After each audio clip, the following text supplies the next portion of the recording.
Assalamualaikum warahmatullahi wabarakatuh. Tabik pun, salam rimbawan. Perkenalkan, saya Yuli Agustin dengan NPM 1914 15 10 30. Saya merupakan mahasiswa dari jurusan Kehutanan Fakultas Pertanian Universitas Lampung. Baik, pada kesempatan kali ini di sini saya akan menjelaskan mengenai review jurnal yaitu tentang porang. Di mana jurnal yang saya ambil yaitu berjudul tentang uji daya tumbuh porang dari berbagai variasi potongan biji. Di mana jurnal ini diterbitkan oleh Jurnal Biotropika volume 3 nomor 1 tahun 2015. Berikut biodata diri saya. Di sini ada foto pribadi saya dengan nama dan NPM saya. Seperti yang saya sudah jelaskan di awal, saya merupakan mahasiswa dari jurusan Kehutanan Fakultas Pertanian Universitas Lampung atas nama Yuli Agustin dengan NPM 1914 15 10 30. Kemudian di sini saya akan membahas mengenai pokok bahasan terlebih dahulu, di mana ada 4 pokok bahasan yang akan saya bahas, yaitu tentang pendahuluan, kemudian ada metode penelitian, yang ketiga ada hasil dan pembahasan, dan yang terakhir ada kesimpulan. Ini adalah bab 1 mengenai pendahuluan. Baik, pada pendahuluan ini saya akan membahas mengenai apa itu porang terlebih dahulu. Nah, jadi porang ini atau dengan nama latin yaitu Amorphophallus muelleribulum. Nah, ini tuh tanaman yang dikenal sebagai tanaman yang mengandung glukomanan. Nah, biasanya tanaman ini tuh digunakan untuk bahan baku industri. Misalnya seperti bahan baku industri makanan dan industri farmasi. Untuk makanan sendiri yang saat ini dikenal yaitu di Jepang. Misalnya porang ini jadikan bahan baku itu sebagai misirataki atau bahan baku lainnya yang sudah familiar di kita. Nah, di sini saya akan membahas mengenai fakta mengenai porang. Nah, saya sudah singgung sebelumnya porang ini banyak diminati oleh masyarakat Jepang atau industri-industri di Jepang, khususnya industri makanan. Nah, jadi porang ini memiliki nilai ekspor yang sangat tinggi, terutama di negara Jepang, yang mana ini mencapai lebih dari 1.000 ton per tahun untuk kebutuhan porang. Nah, dengan nilai ekspor yang sangat tinggi menyebabkan masyarakat Indonesia, khususnya petani Indonesia ini berlomba-lomba untuk membudidayakan porang. Nah, dengan banyaknya perluasan tanaman porang, budidaya tanaman porang, hal ini tuh bertujuan untuk memenuhi kebutuhan dari si porang ini. Nah, maka dari itu banyaknya inovasi yang dibuat untuk meningkatkan jumlah bibit porang agar memenuhi kebutuhan porang tersebut. Nah, ada budidaya porang yang dapat dilakukan. Nah, untuk membudidayakan porang ini ada beberapa teknik budidayanya. Misalnya seperti teknik perkecambahan yaitu poliembrio. Nah, apa sih teknik perkecambahan poliembrio ini? Jadi dia itu teknik di mana pada satu biji porang ini dilakukan sebuah proses pembelahan biji. Nah, hal ini itu bertujuan untuk memisahkan embrio-embrio yang ada dalam satu biji. Jadi nanti tujuan akhirnya itu memberi perlakuan terhadap si biji tersebut. Masuk ke bab 2 yaitu mengenai metode penelitian. Nah, untuk metode penelitian ini ada beberapa hal yang dibahas yaitu mengenai waktu, di mana waktu ini tuh dilaksanakan pada bulan Februari 2014 sampai dengan bulan Januari 2015. Jadi kurang lebih penelitian itu dilakukan selama 11 bulan. Nah, kemudian untuk tempatnya sendiri ini dilaksanakan di Laboratorium Taksonomi Tumbuhan jurusan Biologi Fakultas MIPA Universitas Brawijaya Malang. Nah, ada 2 metode yang digunakan dalam penelitian ini. Yang pertama itu ada metode rencana percobaan dan metode yang kedua yaitu persemaian biji porang yang kemudian akan dianalisis datanya. Baik, di sini saya akan membahas satu persatu mengenai metodenya. Nah, tadi kan ada rancangan percobaan. Nah, apa sih rancangan percobaan ini? Jadi untuk rancangan percobaan ini dilakukan biasanya digunakan pada penelitian ini tuh rancangan acak lengkap, di mana terdiri dari 5 perlakuan. Jadi untuk penelitian ini sendiri dengan rancangan percobaannya itu dimulai dengan perlakuan terhadap biji yang akan diamati untuk penelitian selanjutnya. Nah, Kemudian setelah dilakukannya rancangan percobaan, maka dilakukan penyemaian biji porang. Jadi setelah si biji didapatkan perlakuan, nah maka tahap selanjutnya itu tentang penyemaian biji porang. Nah, untuk biji itu diperlukan maka dilakukan sterilisasi. Jadi sebelum disemai, biji itu dilakukan sterilisasi permukaan dulu. Nah, dengan tujuan supaya si biji itu steril dan akan tumbuh dengan baik. Nah, pelakuannya itu masing-masing perlakuan menggunakan 10 biji yang selanjutnya akan disemai.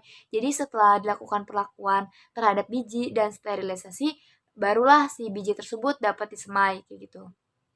Kemudian setelah penyemaian, lambat laun dengan adanya waktu gitu, si biji itu kan akan tumbuh. Nah, dilakukanlah analisis data, di mana analisis data ini dilakukan menggunakan analisis analisis variansi atau yang lebih kita kenal sebagai analisis data ANOVA. Nah, apabila terdapat perbedaan yang nyata gitu dari analisis yang udah kita uji menggunakan analisis ANOVA, maka selanjutnya ini dapat diuji dengan menggunakan uji Turkey. Tukey maksudnya. Kemudian ini masuk ke bab 3 mengenai hasil dan pembahasan. Nah, untuk hasil dan pembahasan di sini saya akan membahas mengenai penyemaian biji porang terlebih dahulu. Jadi di sini dilakukan penyemaian biji yang mana pada biji porang ini disemaikan. Nah, muncullah tunas. Ini diperkirakan muncul pada minggu ke-1 sampai dengan minggu ke-4. Kemudian ada kecambah porang. Kecambah porang yang muncul juga diprediksi yaitu muncul sekitar minggu ke-1 sampai dengan minggu ke-6. Yang selanjutnya itu waktu yang diperlukan untuk kecambah itu dimulai munculnya bakal plumula hingga daun pertama itu membuka sempurna pada minggu pertama sampai dengan minggu keempat. Jadi dari ketiga poin ini tuh dapat disimpulkan bahwa ketika penyemaian biji itu berlangsung, kemudian menunggu tumbuhnya tunas, munculnya kecambah gitu, kecambah dari porang itu dan munculnya bakal plumula hingga si daun itu terbuka sempurna itu berada pada minggu pertama sampai dengan minggu keempat. Nah, kemudian ini ada data perlakuan seperti yang di tabel. Jadi ini ada perlakuan yang berbeda di antara masing-masing biji. Nah, perlakuannya itu menyebabkan presentasi tumbuh bagian biji yang berbeda-beda. Jadi dengan adanya perlakuan berbeda, maka presentasi tumbuh dari bagian biji pun akan berbeda-beda. Dapat kita lihat pada gambar di samping, di mana ini ada P1, P2, P3, P4, dan P5. P1 ini maksudnya adalah perlakuan. Jadi ada perlakuan 1, perlakuan 2, perlakuan 3, perlakuan 4, dan perlakuan 5. Nah, ini ada presentasinya. Untuk perlakuan 1 misal itu 10. Untuk perlakuan 2 itu kisaran 15. Dan untuk perlakuan 3 yaitu kisaran 30 dan perlakuan keempat itu bisa lihat di gambar ya, ini presentasinya semakin naik. Jadi untuk presentasi tumbuh ini bagian biji bertunas. Jadi untuk perlakuan yang pertama itu presentasi untuk tumbuh bijinya itu rendah gitu. Nah, semakin perlakuannya yang kelima itu presentasi untuk tumbuh tunas itu semakin tinggi. Nah, di sini saya akan menjabarkan apa sih maksud dari P1, P2, P3, perlakuan itu yang seperti apa begitu. Jadi untuk P5 ini menunjukkan presentasi tumbuh paling tinggi itu dibandingkan perlakuan lainnya. Nah, tadi kan udah saya jelaskan. Bisa dilihat di gambar tabel tadi bahwa perlakuan yang kelima itu lebih tinggi. Nah, untuk perlakuan 3 dan 4 untuk pembelahan biji secara melintang. Jadi untuk pada perlakuan 3 dan 4 ini adanya pembelahan biji secara melintang di mana hasil presentasi tumbuh bijinya itu lebih tinggi seperti perlakuan P3 dan 4. Nah, untuk perlakuan P1 dan P2, pembelahan biji secara membujur ini dapat menghasilkan presentasi tumbuh biji yang lebih rendah seperti perlakuan 1 dan 2. Jadi susunannya seperti P5 itu lebih tinggi. Kemudian disusul P3 dan P4 dan kemudian yang terakhir yang paling rendah itu P1 dan P2. Selanjutnya ini ada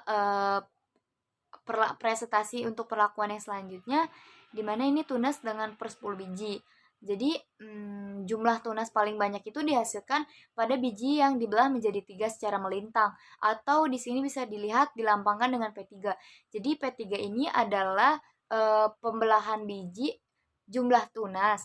Jumlah tunas dari hasil pembelahan biji secara melintang. Kemudian ini ada berdasarkan uji statistik, perlakuan tersebut itu tidak berbeda nyata dengan biji yang tidak dibelah. Jadi untuk biji yang dibelah ataupun yang tidak dibelah ini tidak terlihat bedanya begitu.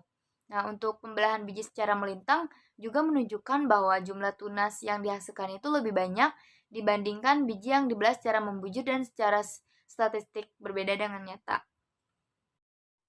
Nah, di sini saya memberikan sedikit informasi mengenai porang gitu dan budidaya porangnya. Nah, tadi saya sudah singgung di pendahuluan yaitu mengenai poliembryon. Nah, untuk poliembryon ini adalah biji yang memiliki embrio lebih dari satu. Jadi poliembrioni itu adalah biji yang memiliki embrio lebih dari satu. Kemudian sifat tanaman yang terbentuk dari perkecambahan poliembryon ini dari berbagai tanaman yang tumbuh hanya ada satu yang berbeda dengan tanaman induknya. Jadi kan ini dilakukanlah budidaya misalkan dengan poliembrio. Nah, dengan poliembrio ini dapat disimpulkan bahwa nanti hasil perkecambahannya itu hanya ada satu yang berbeda dari tanaman induknya. Nah, untuk poliembrio ini tuh kemungkinan terjadi karena pembelahan embrio yang telah ada. Tadi kan ini tuh dilakukan pembelahan embrio-embrio yang ada. Nah, mengapa sih poliembryon ini dilakukan? Nah, ini tuh tujuannya itu untuk dapat memperbanyak banyak terdapat pada benih gitu. Jadi poliembryo ini dilakukan pembelahan karena banyak terdapat pada benih. Nah, selanjutnya ini ada presentasi biji yang poliembrio, monoembrio, dan non-viable. Ini dilambangkan dengan persen, di mana poliembrio ini diwarnai dengan garis atau dengan warna biru, kemudian monoembrio itu diwarnai dengan warna hitam, dan selanjutnya itu non-viable diwarnai dengan warna merah. Jadi kita bisa lihat di tabel di gambar ini bahwa ada 3 warna dengan presentasi yang berbeda-beda. Nah, saya dapat jelaskan bahwa presentasi terbanyak itu terdapat pada perlakuan biji yang dibelah menjadi 3 secara melintang. Jadi, pembelahan yang paling banyak presentasi yang paling banyak yaitu pembelahan biji secara melintang. Kemudian, secara statistika ini diketahui jika semua perlakuannya itu tidak berbeda nyata dan menghasilkan tunas yang monoembrio berdasarkan uji tukai. Jadi kan sudah saya jelaskan, ini dilakukan metode ANOVA. Nah, ternyata ketika si peneliti ini melakukan penelitian, didapatlah nih yang tidak berbeda nyata. Jadi dilakukan lagi uji tukai. Nah, didapatlah hasil dari uji tukai ini. Kemudian, untuk setiap perlakuan ini menunjukkan adanya bagian biji yang tidak tumbuh ketika disemaikan hingga 7 minggu. Jadi di sini ada beberapa hasil gitu yang didapat bisa dikategorikan sebagai kendala atau kegagalan. Jadi di sini ada beberapa kegagalan yaitu di mana ada semai yang tidak tumbuh hingga waktu 7 minggu gitu masih belum tumbuh. Kemudian untuk presentasi bagian biji yang tidak tumbuh ini paling banyak pada biji yang dibelah menjadi 3 secara membujur. Jadi untuk dibelah menjadi 3 secara membujur ini dia tuh presentasinya lebih banyak tidak tumbuh karena mungkin banyak beberapa yang rusak begitu karena sudah dibelah-belah menjadi 3. Nah, untuk adanya pemotongan biji ini menyebabkan adanya bagian yang rusak. Nah, ini dia. Jadi kebanyakan pemotongan ini menyebabkan adanya bagian yang rusak terutama atau terkhusus pada si embrio porang ini. Nah, ini akan berdampak pada menghambat pertumbuhan si porang saat tumbuh. Jadi mengakibatkan tidak tumbuhlah. Nah, selanjutnya ini ada faktor penyebab ya. Faktor penyebab bisa dibaca ini adanya biji porang yang tidak tumbuh itu juga disebabkan oleh faktor eksternal. Faktor eksternal itu misalnya faktor lingkungan itu sendiri. Kemudian, nah selain faktor eksternal atau faktor lingkungan, ada juga ini faktor dari internal atau dari kondisi benih itu sendiri. Jadi kondisi benih pun mempengaruhi gitu untuk si benihnya ini tumbuh. Nah, yang selanjutnya itu, dipengaruhi oleh lingkungan tempat dia tumbuh dan, dari proses perkecambahannya. Kemudian berdasarkan hasil pengamatan yang dilakukan, ini biji yang tidak tumbuh ini atau yang tidak berkecambah ini umumnya itu rusak karena tadi disebabkan oleh banyaknya pembelahan gitu. Dan yang terakhir ya ini kesimpulan. Nah, di kesimpulan ini dapat saya simpulkan bahwa presentasi tumbuh bagian biji bertunas itu paling tinggi pada perlakuan biji utuh. Jadi semakin banyak si biji itu banyak diperlakukan gitu, dibelah menjadi berapa biji, dipotong secara melintang atau mengujur, ini tuh kemungkinan dapat ada aja gitu merusak si embrionya. Nah, jadi untuk presentasi tumbuh yang paling tinggi itu ya masih dengan biji yang utuh karena dia mungkin belum rusak gitu. Nah, untuk jumlah tunas yang dihasilkan itu dari biji yang utuh itu untuk jumlah tunas yang dihasilkan dari biji utuh dibelah menjadi 2, 3 secara melintang itu tidak berbeda secara nyata atau secara data statistik. Nah, untuk tunas yang muncul semuanya itu berasal dari proksimal biji. Biji porang itu yang bertunas secara poliembrio itu paling tinggi terdapat pada perlakuan biji yang utuh kayak gitu. Nah, ini terima kasih. Jadi ini sudah sampai slide terakhir. Mungkin itu saja yang dapat saya sampaikan. Apabila ada kata-kata yang tidak berkenan atau kurang lebihnya saya minta maaf. Kepada Allah saya mohon ampun. Saya Yuli Agustin mengucapkan banyak-banyak terima kasih.